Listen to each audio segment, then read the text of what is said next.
یار یہ آج کل نوجوانوں میں بے روزگاری بہت بڑھتی جا رہی ہے، اور اس کی ایک بہت بڑی وجہ یہ ہے کہ خواتین کو، لڑکیوں کو روزگار بہت مل رہا ہے۔ ایک شخص نے مجھے بتایا کہ میں یونیورسٹی میں میرا ایڈمیشن صرف اس چکر میں نہیں ہوا کہ لڑکوں کی سیٹیں پوری ہو چکی تھیں، باقی سیٹیں کس کو دی ہیں؟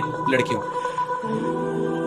اب کمانا لڑکی کے لیے زیادہ ضروری ہے یا لڑکے کے لیے؟ بتاؤ، یہ کامن سینس کی بات ہے نا۔ لیکن دھڑا دھڑ لڑکیوں کو گورنمنٹ روزگار دے رہی ہے، ان کو موٹیویٹ کیا جا رہا ہے، اس سے مردوں کا کیا ہو رہا ہے؟ بیڑا غرق۔ تعلیم کے دروازے بھی بند ہو رہے ہیں اور روزگار کے دروازے بھی مردوں پہ بند ہو رہے ہیں۔ اتنی ویکینسیز تھوڑی ہیں آپ کے پاس کہ سب کو کھپا دو آپ، تو وہی بیڑا غرق ہو جائے گا تھوڑے دنوں میں جا کے سوسائٹی کا۔ تو اب یہی میں آپ کو دل سے دعائی کرتا ہوں، اللہ آپ کو اچھا روزگار دے۔ مجھے پتا ہے کہ بے روزگاری کی ٹینشن مرد کے لیے سب سے بڑی ٹینشن ہے یہ۔ تو ایک مشورہ میں دے سکتا ہوں کہ دیکھو، کسی کام میں عار محسوس نہ کرو۔ ہمارے یہاں نوجوانوں کو مشورہ دیا جاتا ہے، بھائی تو اوبر چلا یار، 10 گھنٹے چلا لے، کچھ تو آئے گا نا۔ نہیں میں گاڑی کیسے چلاؤں میں؟ بھائی تو ٹماٹر کا ٹھیلا لگا لے، فی الحال ابھی یہ کام کر لے، پھر آپ اپنا ہدف یہ بناؤ کہ ابھی تو میں ٹھیلا لگا رہا ہوں، کل میں ٹھیلا نہیں لگاؤں گا، کل میں سبزی منڈی میں، وہ جو آڑتی کہتے ہیں اس کو، آڑتی کہتے ہیں نا، کروڑوں روپے کما رہے ہوتے ہیں آڑتی، وہ سب ٹھیلوں سے ہی شروع کیا ہوتا ہے انہوں نے۔ ہمیشہ تھوڑی آپ ٹھیلے پہ رہو گے، تو کچھ تو ہلو جلو، کچھ کرو، آپ محنت کرو۔ محنت نہیں کرتے اس کا بڑا نقصان ہوتا ہے۔ پتہ ہے کیا کرتے ہیں ہمارے نوجوان؟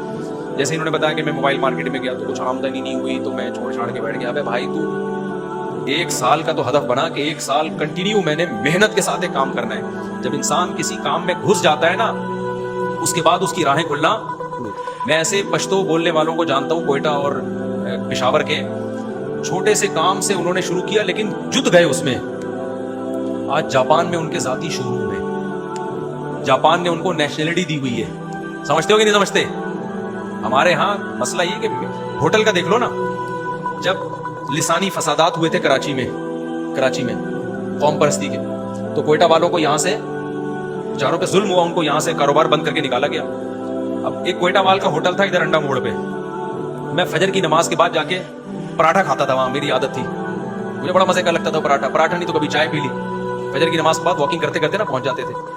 اب اس بیچارے کو نکال دیا، اس کا ہوٹل بند کر کے، اللہ کرے دوبارہ کھل گیا، پھر حالات بعد میں ٹھیک بھی ہو گئے کراچی۔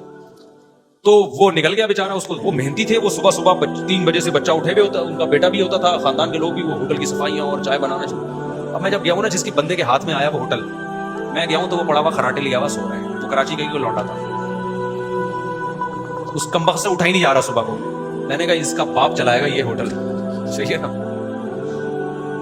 10 بجے گیا ہوں پھر بھی پڑا ہوا ہے، پھر کوئی اٹھایا تو یوں صفائی ہو رہی ہے، پھر وہ ایسے۔ تو میں نے کہا یہ ان کے پہلے میمز آتی تھی نا، تیرے بس کا تجھ سے نہیں ہو پائے گا، ٹھیک ہے نا؟ تو آپ یہ جو ہوٹل چلانے والے لوگ ہیں نا، جن کے بزنس ہیں، آپ جا کے ان کی محنت تو دیکھو۔